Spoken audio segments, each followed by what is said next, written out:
I'm Dan Rogers. Today we are here with Patrick Miller, who's running for City Council Place 1. Patrick, welcome. Dan, thank you so much for having me. I appreciate the opportunity to be here.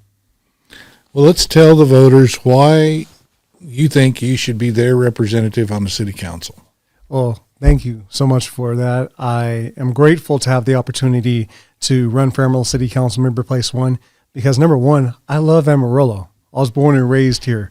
I'm a product of Polidoro High School in West Texas A&M University, and I have experience of having held elected office. In fact, I served for 6 years on the Amarillo College Board of Regents, helping to manage a $67 million budget. We worked with the Amarillo EDC to make sure that we planted projects that created jobs for our area, including Cacique and Panhandle Pure. And I believe those experiences help provide me with the requisite knowledge and the opportunity to go in and to effectively serve on the Amarillo City Council to promote what is in the best interest of all citizens. I feel like we need to put Amarillo first by building a strong economy, a safe community, and reliable infrastructure, and I have the experience to yield those results. So what do you do for a living? I'm a nonprofit regional director. And prior to that, I served for 12 years with the Amarillo Independent School District. Started in the most humble of areas as a special education paraprofessional and ultimately left as a school administrator. So just making sure that our youth have the opportunity to receive a quality education and to provide them with the requisite skills to be of service to our community. So you've been a public servant your whole career. Dan, thank you. I appreciate you saying that. In fact, I live by a quote by Muhammad Ali and Shirley Chisholm. They both said in their own ways that service to others is the rent we pay for room here on this earth. So for me, I feel called to serve and just want to be of help to my community. So what do you think are the three largest or most important issues the City Council is facing right now? Yes, sir. So I believe one of the first and probably the primary largest issue that we're facing comes in terms of our economy. Yes, we have a 3.3% unemployment rate. However, over the past decade, we've only seen a 6% growth.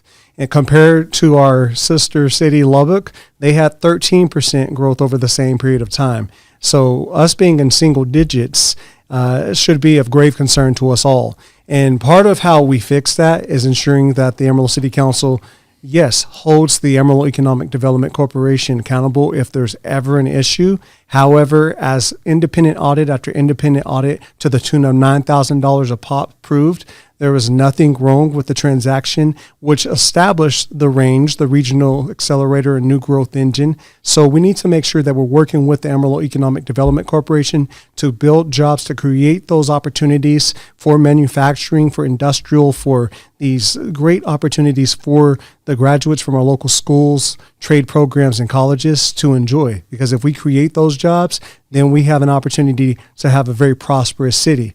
Secondly, I believe we need to get serious about having a safe community.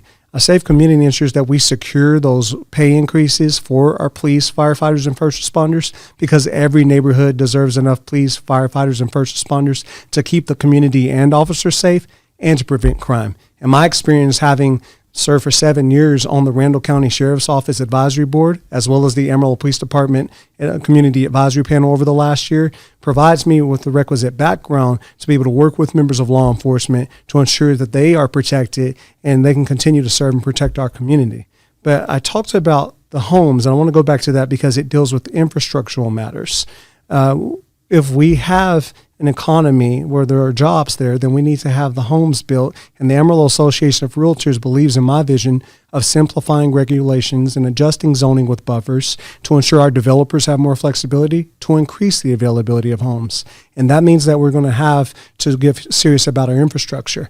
I don't know about you, Dan, but I'm tired of driving over the same potholes. We need those potholes filled. We need our city streets to be safe on which to drive because we need to ensure safe travel, reduce vehicle damage, and keep our city moving smoothly. But we also need to get serious about the issues we don't see. You know, we can talk about water and sewer lines all day, and those are very important. However, our wastewater treatment facilities are in serious need of upgrades. The River Road wastewater treatment facility is a century old. And the Hollywood Road wastewater treatment facility suffered some severe damage a couple of years ago during that flood. So if we get serious about building a strong economy, a safe community, and reliable infrastructure, I believe that's how we put Amarillo first. So what do you think the proper role of local government should be? You know, I believe that we have a limited government for a reason. And according to our city charter, we actually should operate in a way that allows our city staff to perform the administrative duties. It allows the city manager and the staff members with the city to actually carry out the executive functions of city. And for the legislative body, being the city council, to do the things that it ought to do, which consist of approving and adopting a budget, a tax rate, approving measures such as ordinances and resolutions for the good of our city. So if we get back to the things that are germane to what each respective body is supposed to do, I think that's how you're going to put Amarillo first and achieve great things. Well, isn't the role of the city council to oversee the city manager and to hire and fire the city manager? You're and effectively oversee him? You're absolutely correct. The city council has a right, according to the Amarillo City Charter, to hire and fire that manager, and to make sure that whomever occupies that role knows that they must serve at the will of the people. So, do you think the current council is overstepping their responsibilities by going in, asking questions about what's going on deep within the city government? I think your city council has an obligation to ask the questions that are germane to putting Amarillo first. And for me, I think anytime there's a waste, such as wasteful spending, those questions need to be asked. In fact, as citizens, we should be asking our current city council why they would rather spend $345,000 of our tax dollars on an Austin outside-based attorney as opposed to trusting our city attorney, who's already afforded the right to be there by the taxpayers to help govern the city, as opposed to having someone from the outside try to tell us how to run our city. This current city council needs to be asked themselves how they can find justification for spending $730,000 of taxpayer funds designated for the enterprise fund, which is supposed to support our water, sewer, and drainage projects, but how they actually assign that towards severance pay for former city employees. So questions need to be asked all around. So you think it is the role of the city council to ask those questions? Your city council needs to have the answers they need in order to effectively govern and pass the resolutions and ordinances that are promoting a strong economy, a safe community, and reliable infrastructure, as I hope to do whenever I'm elected on May 3rd. Now, you brought up the range, and that's kind of a big story around town. Yes, sir. I don't think a lot of people knew that it existed until the information or the controversy. Can you explain to the voters what that controversy was about? Well, I think for many, they were unaware of the fees associated with the Regional Accelerator and New Growth Engine. However, after independent audits, plural, have confirmed there was nothing wrong about going forward and that payment for the Regional Accelerator and New Growth Engine. In fact, Abilene has something similar, and they've been able to actually inject over $3 billion into their local economy. And as I mentioned, with us going at a 6% growth rate economically over the past decade, as opposed to Lubbock's 13%, we have to get serious about the things we want here and the economy we aspire to have here in Amarillo, because we are, whether we like it or not, the metroplex of the Panhandle. So we have an obligation to ensure we have a strong economy. So having the Regional Accelerator and New Growth Engine just provides us with the opportunity to have broadband technology that's expanded so that it goes into our rural areas. It allows us to have AgriShield, which helps our local farmers mitigate some of those risks associated with fires, as well as knowing more about soil conservation. But we also need to get serious about understanding WaterWise, a program with the Regional Accelerator and New Growth Engine, which helps to inform us all about water conservation. So I think there are a lot of good things that have the opportunity to come to fruition as long as we, see it through. And I think when you elect a city council, you elect people who you truly hope that will prioritize building a strong economy, a safe community, and reliable infrastructure. Things that I believe will put Amarillo first. Well, a lot of people might ask, and I hear this from voters, they say, well, how did we get along for 100 years without an AEDC and a range? And then when Alex Fairley put on his presentation, he indicated that they're bringing in $20 to $25 million a year, but really, over the past 15 years, they've only been able to identify about 739 jobs they can actually credit to their efforts. Well, I can't speak to the data that was presented by a citizen, but what I can tell you is that whenever I was on the Amarillo College Board of Regents, we worked with the Amarillo Economic Development Corporation to create jobs that are real, that are at Cacique and Panhandle Pure. When previous city councils worked with the Amarillo Economic Development Corporation and have been since the late 80s, and in fact, it was our initiation of that effort here in our Panhandle region, which allowed the state legislator to even create that process for economic development corporations throughout the state of Texas. So we're usually the leader, and we have been the leader. In fact, the outgoing president, who was formerly here with the Amarillo Economic Development Corporation, Kevin Carter, received national recognition for his efforts in promoting, great economic sustainability for this region. So it has been noted. You don't get Buc-ee's, you don't get Amazon, you don't get Cacique Foods, you don't get Panhandle Pure, any of these great projects for our area without, the taxpayers understanding that the city council permits a quarter going to the Amarillo Economic Development Corporation. Well, what he pointed out, and what he, is that most of these companies were coming here anyway, and Amazon, for instance, had bought the land and was under construction before the AEDC even became aware of it, and then they gave them money, which they didn't ask for, so they're taking credit for things that they really had nothing to do with. Well, again, I can't speak to what another individual citizen says. All I know is my firsthand experience in having worked with the Amarillo Economic Development Corporation when I was on the Amarillo College Board of Regents to ensure that jobs were created for the citizens of our city. Well, I think a lot of government programs are well-intentioned, but some people might say that they morph. And then the people that have business in the area get on these boards, and instead of it actually working to bring new business in, it turns into them trying to protect their business and starts keeping business out. Can that happen? Well, I think we should all grow weary if, something becomes too big and we consider it too big to fail, right?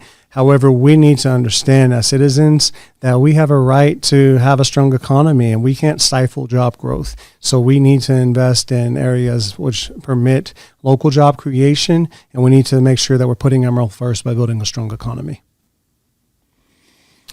Because it's my understanding that when they created Texas Tech, it wanted to come to Amarillo, but the city leaders at the time did not want it. Right. They said no. So it went to Lubbock. So if we'd had people in positions at the time that wanted pro-growth, we would have Texas Tech, and we'd be half the size of Dallas, right? Well, you see what happens when, if we miss out on opportunities, it leads to a city like Lubbock having 13% economic growth over a decade, whereas, unfortunately, Amarillo, 6%. And that should be unacceptable. I guess my point is Texas Tech is the driver of that growth in Lubbock, right? If Lubbock didn't have Texas Tech, it would be the size of Aspermont, right? Well, I mean, you benefit from having a university. But I think Amarillo, we do have partnerships like Tech, but we also have several great companies that exist here, homegrown and local, and those that we've been able to actually establish here by working with the Amarillo Economic Development Corporation, like a CK and like Panhandle Pure, Amazon, or Bucky. So I really hope that we continue to find a way to get citizens involved in the process, and hopefully now have the opportunity to move forward to build a strong economy. Yeah, I think what a lot of people think is that if you have good infrastructure, good schools, low taxes, safe community, business is going to come, right? But Well, you shouldn't have to effectively bribe people with tax abatements and things to come to your city. If the council and the mayor and the city manager are doing a good job running the city, you're not going to be able to stop the growth. It's because taxes get high, they stop prosecuting small crime, people become complacent, we start allowing things to go on that shouldn't, and then people don't want to move here. I think, is that the real problem? And then we try to cover that up with another government entity to try to lure business. Well, I think you need to have a city council that understands that there needs to be a collaborative relationship with the business community, and having, that taxpayer-funded Amarillo Economic Development Corporation, as we have had since the late 80s, only serves to prove what economic development actually can do for the growth of a city. And yes, I do believe we need infrastructural improvements. I mean, we need to make sure those wastewater treatment facilities are upgraded. We need to make sure that we have safe streets on which to drive. And when our law enforcement officers, firefighters, and first responders drive to a scene, they need to not have to run over potholes. So we have some serious things that we can get done if we band together. And it's about community. It's about the citizen input, and not necessarily having the government tell us what to do, or having outside attorneys like this current council rely on to tell them how to govern our city. It's about the people, we the people, having the opportunity to advocate for our needs of putting Amarillo first, of building a strong economy, a safe community, and reliable infrastructure. Well, you got me thinking here. It's just like, okay, so if we're spending $25 million a year to the AEDC, and we've done that for 30 years, and maybe it was less money. Well, let's just say an average of $20 million over 30 years is what, $600 million? How many sewer treatment plants could we have built? Well, you also have to get serious about what, having the city council and the Amarillo EDC being responsive to the people, being responsive to all 203,000 of us now, and identifying the needs that are good for the growth of our area. Our city has the opportunity to grow, but we have to have, homes available. We have to have the, sewer and water lines available. We have to have upgrades to the wastewater treatment facilities. These things can happen if you have a city council that puts Amarillo first by building a strong economy, a safe community, and reliable infrastructure. So you don't think that it would have been a better use of the AEDC money to improve the infrastructure, to allow businesses to come in and homes to be built, but rather to use it to lure businesses in a city that doesn't have the infrastructure? I think you create those job opportunities, and you are responsive to the citizens. And when I'm elected, I can assure you I will be responsive to the citizens, as I was when I was on the Amarillo College Board of Regents, as I have been on several advisory boards on which I serve, because I think any need that must be prioritized has to begin with building a strong economy, securing and establishing a safe community, and making sure that we have reliable infrastructure, not just for our daily use, but for the growth we expect to have tomorrow. So how are we going to pay for all this new infrastructure? Well, we have an over $499 million budget, and somehow we've been able to get a loan. We need to find ways to prioritize the infrastructural needs that we know exist, like the wastewater treatment facilities, with the River Road wastewater treatment facility being a century old, and the Hollywood Road wastewater treatment facility having suffered severe damages a couple of years ago. What I'm concerned about when I look in the budget is that our fleet services have increased by over 25%, and that actually increased to $17.5 million in this last budget.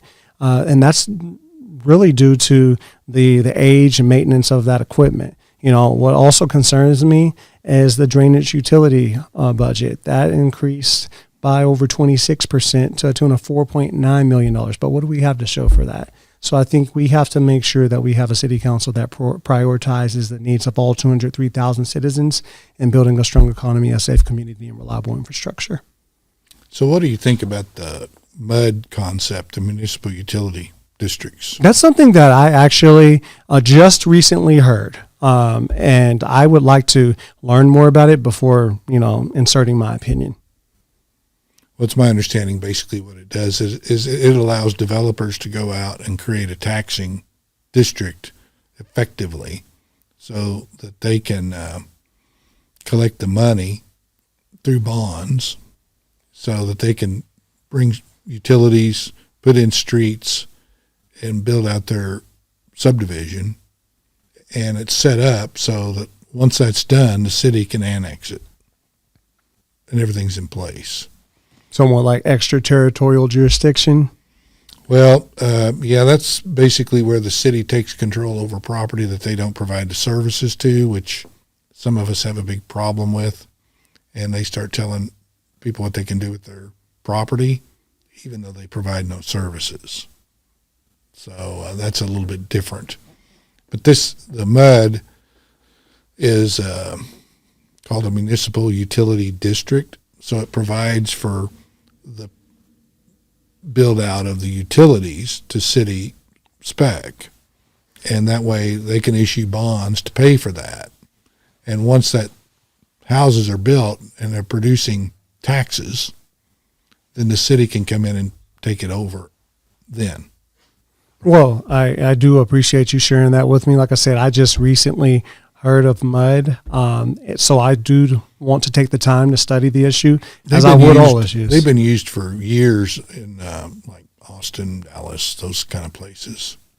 Yeah, I want to do my research. I'm never going to give an answer without knowing all there is to an issue, and that's what you can expect from me. If there's something that comes to my attention that I'm unaware of, I appreciate the opportunity to learn. I'm a lifelong learner, and I want to be able to serve in an effective manner. So I want to actually do the proper research so that I am prepared to, have an opinion. Right now, I don't.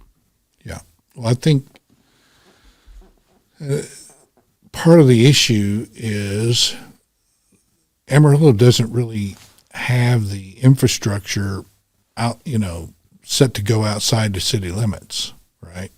So everybody's building outside the city limits. They're drilling a well and putting in a septic on an acre or more lot because the city doesn't really have any place for them to build within the city that has the infrastructure. They don't have the streets. They don't have the utilities. And that's part of the reason. And I think a lot of it's the schools. If you look at across the country, where do cities grow? They grow. Well, I learned this. This is an interesting thing. I was told by a UT professor one time, he said in the northern hemisphere, cities tend to grow south toward the equator. In the southern hemisphere, they tend to grow north. And sure enough, if you look at it, that's where I don't know what it is about the spinning of the earth, but we tend to go south. But it also has to do locally with your infrastructure and the schools. So families want to move to the better, what they perceive, whether it's true or not, it's irrelevant. The perception is that schools in the southern part of the district are preferred over the ones in Amarillo. So that's pulling people south, right? So maybe we need to look at the schools.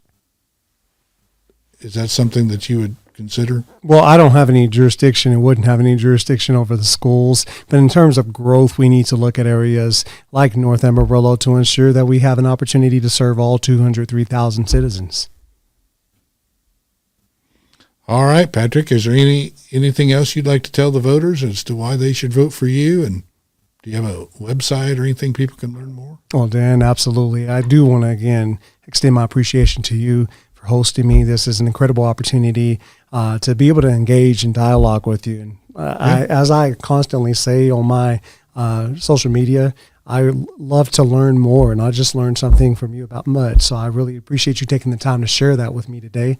But I am running for Amarillo City Council Member Place 1 because I have the experience of having served, and I love Amarillo. I want to put Amarillo first by building a strong economy, a safe community, and reliable infrastructure, and I have the experience to do so. You know, I want to encourage everyone to follow Miller for Amarillo on Facebook and Instagram, or they can go to millerforamarillo.com to find ways to contribute to our campaign, both monetarily or otherwise. But we certainly are need your support and anyone else who would render it, because we have the opportunity between April 22nd, it was April 21st, but that's Centennial Day, so April 22nd through April 29th for early voting, or to vote on May 3rd to ensure that I get elected to the Amarillo City Council. And I look forward to serving when that oath of office begins on May 13th. Miller for Amarillo. Yes, sir. And do you also have a website.com? Yes, millerforamarillo.com. Okay. All right. And you're running for Place 1, which is an open seat. Yes, sir. So it's a free-for-all. Hey, let's go after it. Let's earn the citizens' trust again like I did before. All right, Patrick. Well, I appreciate you coming, and good luck out there on the campaign trail. Thank you, Dan. God bless you.